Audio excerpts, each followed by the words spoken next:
Assalamu alaikum, fam. Hope you're doing well. Let's continue our reading of Niccolo Machiavelli. Now, highly nerdy book, lots of cool ideas. You get to see how life is and, during this period, and a lot about rulership, right? Really gives us a lot to think about. So, let's continue. And because he knew that the rigorous measures of the past had generated a certain amount of hatred towards him, in order to purge the minds of the people of it, and to win them over for himself completely, he wanted to show that if any cruelty had taken place, it did not come from him, but from the harsh nature of his minister. So here, you begin to see how a ruler doesn't want the people to think of him as the arbiter of cruelty, but rather he wants to kind of sound like he's scapegoating. So, some rulers might embrace a harsher nature, and others might not. But what you get at here is an element of deflection. And having found the opportunity to do this, one morning he had him put in a piazza at Senna in two pieces. Oh my gosh. With a piece of wood and a bloody knife by his side. The ferocity of such a spectacle left those people both satisfied and stunned. So it sounds like he sacrificed him. Hui. Jeez. But let us return to the place from which we digressed. I say that the Duke now found himself very powerful, and particularly secure from present dangers, since he had armed himself in the way he wished, and had in good measure destroyed those forces. So here, he destroyed some forces, he armed himself, he's now in a secure position, right? And he has power, which nearby might have harmed him. Still, he had to take the King of France into account if he wished to proceed with his conquests. France, had a whole war history. It's really interesting how you see where they are now with Macron turning on his own population against the jabbed and unjabbed. When here it's like, even Machiavelli's pointing out how the Duke is just really still having his eye on France as a potential threat, instead of just his own people, right? There was still some energy of France has a war side, right? Because he knew that the king, who had belated become aware of his mistake, would not have permitted them, and for this reason he began to seek new alliances and to temporize with France during the expedition that the French were making toward the kingdom of Naples. So notice this. The French are looking at Naples. Now remember, Italy at this time is not all united, right? So it's really interesting how Milan, Naples, Rome, the Venetians, remember? The Florentines, Florence people, they all have these little mini empires against the Spaniards. So the French, the Spanish, and the Italians just going at it, who were besieging Gaeta. So the Spanish are besieging Gaeta, and that's spelled Gaeta. And his intention was to secure the support of the latter, which he would soon have succeeded in doing if Alexander had lived. These were his methods with regard to present matters. As for the future, he had first to fear that a new successor in the church would not be his friend. So look at that. He's looking at, as well, France, but the Catholic Church, the See of Rome. Wow. See, so there was a time when the Catholic Church was feared with military might. It's not like today where they're just being a little bit weird with their pope they have now, and might seek to take from him that which Alexander had given him. Respondingly to this possibility, he thought of 4 measures to take. Okay, so we got 4 measures. Let's see what they are, fam.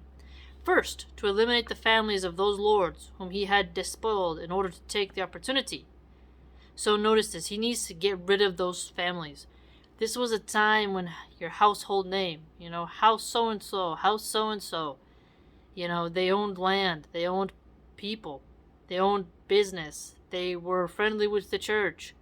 And now he's saying he has to get rid of them because he actually did some aggression against them. The opportunity of using them away from the Pope.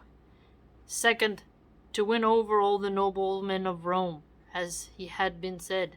So now he also has to win over the men of Rome while taking out the other families, so that he might hold the Pope in check through him. Ooh, look at that. So if he wins over, he's contending, the other families of Rome, right, these people that are powerful, they might be able to keep the Pope, like, on a measure of neutrality, not leading a charge against what he wants to establish. Third, to make the College of Cardinals as much his own as he could. The College of Cardinals. So again, you see the church coming in here. He's wondering who's going to be the new successor to the church. He needs to eliminate the families who he despoiled in order to get that opportunity to get close to the Pope and get them away from the Pope. He also has to win over the noblemen of Rome. And now he's coming to the fact that he needs to really make that College of Cardinals close to him. So you see how he has his eye on the church. Really got an eye on the church.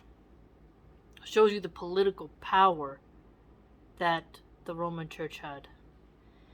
Fourth, to acquire so much power before the Pope died that he could, on his own, resist a first attack.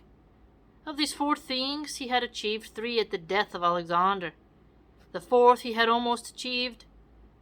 4 of the lords whom he had despoiled, he killed as many as he could get a hold of. Oh, jeez. Oh my gosh. You see, history's insane. Oh my goodness. So imagine you got this power, right? You're a rich family. You gotta like survive these rulers, these people who want power. You gotta be like, hey, you know, we gotta survive, or like we're gonna be perishing. The alliances, how you have to be so smart with who you align with.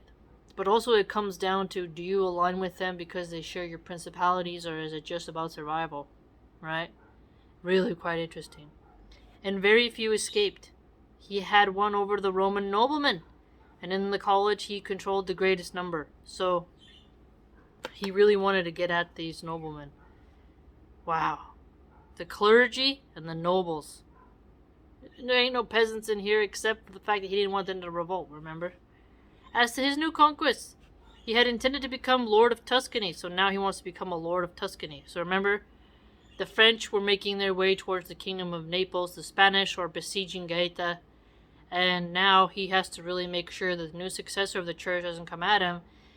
In order to solidify his power, now he wants to be a Lord of Tuscany. And he was already in possession of Perugia and Piombino. So look at that, he's already got 2 territories. Dude is rich. And had a place at Pisa under his protection. So he's got Pisa, Piombino, and Perugia. And now he wants Tuscany. And he's taken out, as they said, as many of his enemies as he possibly could. And as soon as he no longer had to worry about France, for he did not have to do so, because the French had been despoiled of the kingdom of Naples by the Spaniards. So the Spanish took Naples from the French. Look at that. So that both of them were obliged to buy his friendship. Buy his friendship, right? Treaties like, give me the money, get the protection. He would have attacked Pisa after this, partly to spite the Florentines, and partly through fear, and Lucca and Siena would have yielded at once. So again, remember what we said? We have Naples, we have the Florentines, we have the people of Lucca and Siena, and Rome. So we got a lot of different territories here. It's not the unified Italy that you see today, right? Really shows you how these noble families were broken up into almost like city-state, I don't want to say a confederacy, but notice how they're all broken up, and then look at the places that had a union, right? This gets also into the structure of governments and territories and provinces and what is the best within the geographical region for the sustainment of the empire, the sustainment of the people as a whole, right? Greece had this as well.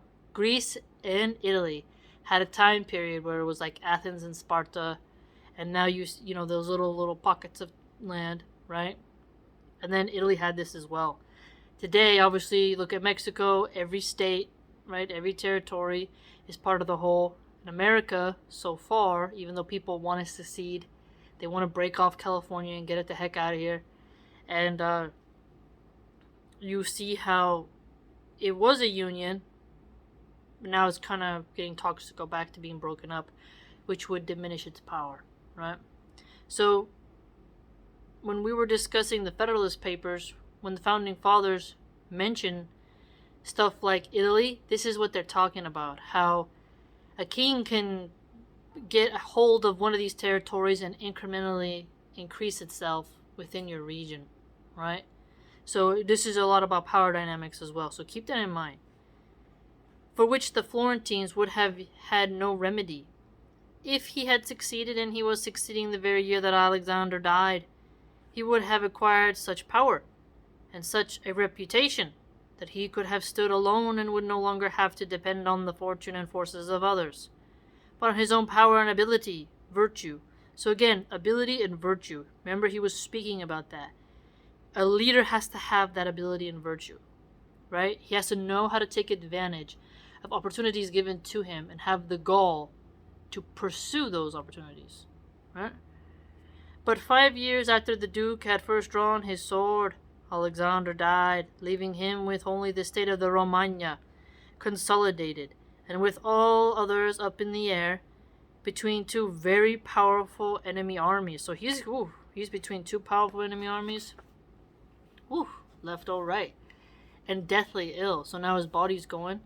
Yet there was in the Duke such great ferocity, and so much energy, virtue, and so well did he know how men were to be won over or destroyed.